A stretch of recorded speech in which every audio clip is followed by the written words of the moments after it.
हर हर महादेव। भगवान भोले की कृपा आप सब पे बनी रहे।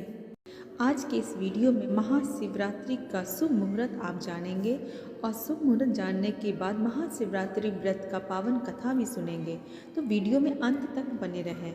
महाशिवरात्रि जो फाल्गुन माह के कृष्ण पक्ष के 14वें दिन मनाई जाती है, यह त्यौहार भगवान शिव के भक्तों के लिए बहुत ही महत्वपूर्ण है और हर साल भगवान शिव के भक्त इसका बेसब्री से इंतज़ार करते हैं। शिव जी के आगमन और शिवरात्रि पर्व का एक उत्सव बहुत ही महत्वपूर्ण और पावन होता है।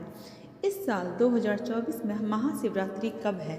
महाशिवरात्रि इस बार 8 मार्च 2024 को मनाई जाएगी। इस दिन भक्त सुबह से रात तक शिव पूजा कर सकते हैं और अनुष्ठान और सतर्कता भी कर सकते हैं। दक्षिण भारत में पंचांग के अनुसार दक्षिण भारत में माघ माह के कृष्ण पक्ष की चतुर्दशी तिथि को महाशिवरात्रि मनाई जाती है, लेकिन हमारे उत्तर भारत के पंचांग के अनुसार फाल्गुन माह में पड़ने वाली जो मासिक शिवरात्रि होती है उसी को महाशिवरात्रि के रूप में हम जानते हैं और हम उसे मनाते भी हैं।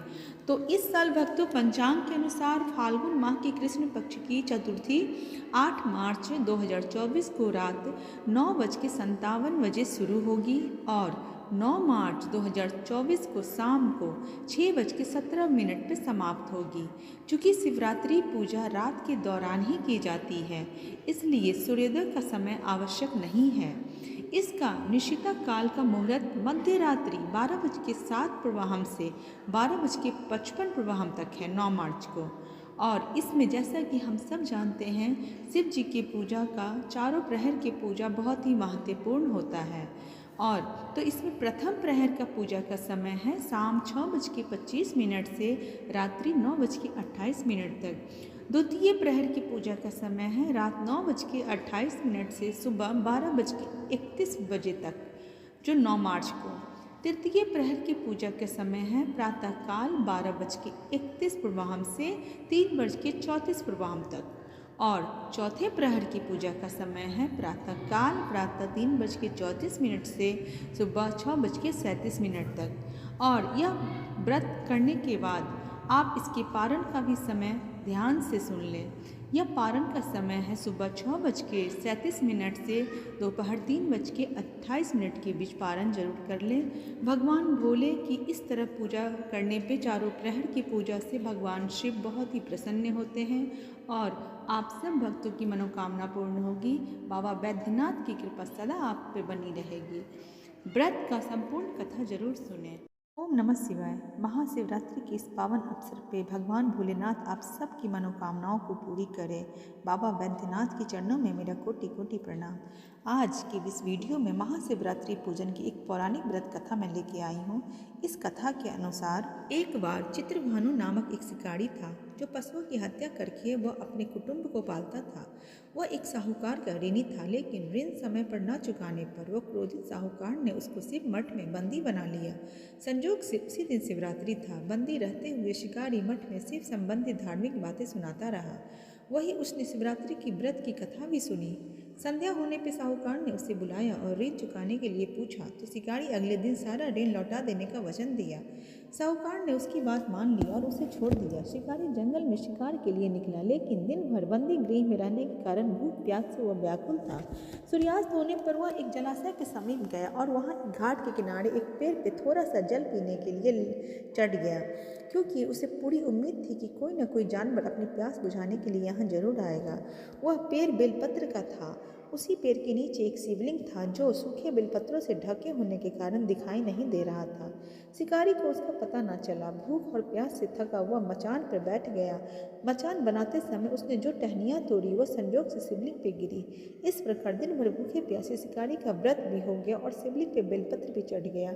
एक पहर रात्रि बीत जाने पे एक गर्भिणी मृगी तालाब पे पानी पीने पहुंची। शिकारी ने धनुष और तीर चढ़ाकर ज्यों ही प्रत्यंचा खींची, उसके हाथ के धक्के से कुछ पत्ते एवं जल की कुछ बूंदें नीचे बने शिवलिंग पे गिरी और अनजाने में शिकारी को पहले प्रहर की पूजा हो गई। मृगी बोली, मैं गर्भिणी हूँ, शीघ्र ही प्रसव करूंगी।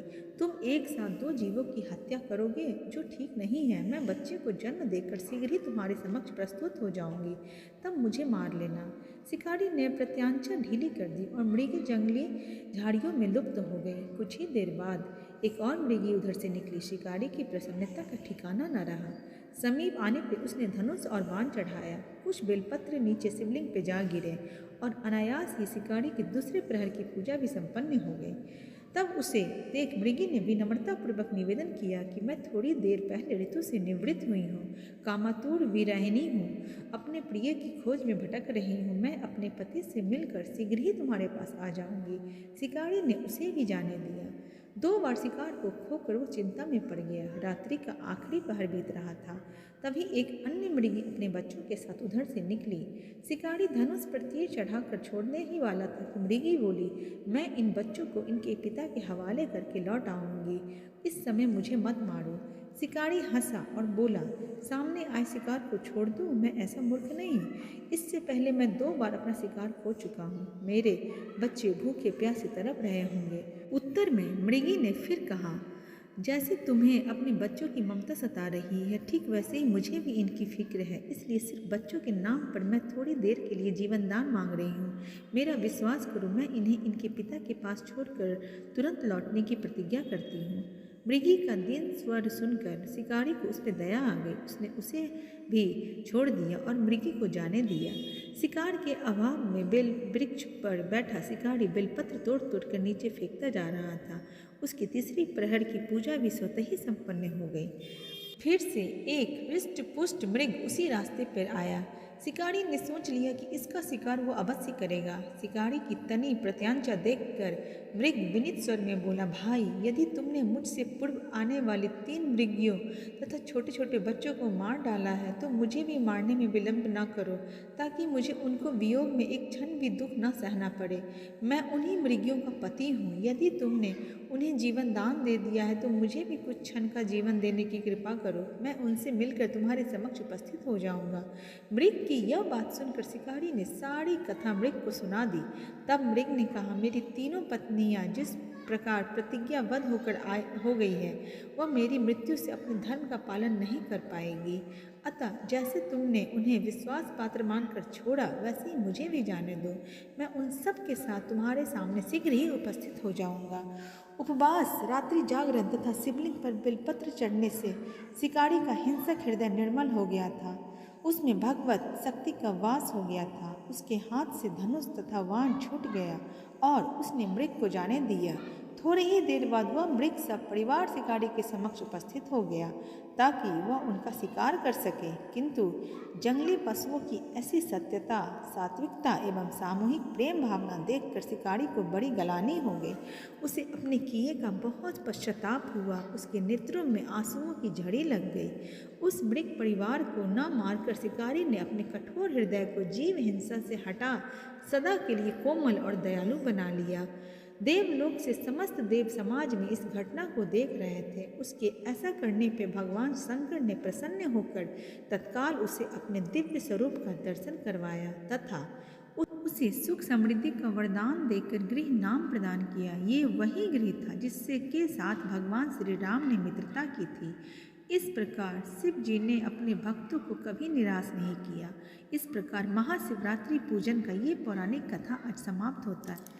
इस तरह से भोलेनाथ ने महाशिवरात्रि की व्रत कथा को संपूर्ण बताया और यह भी बताया कि भोलेनाथ की पूजा कभी व्यर्थ नहीं जाती।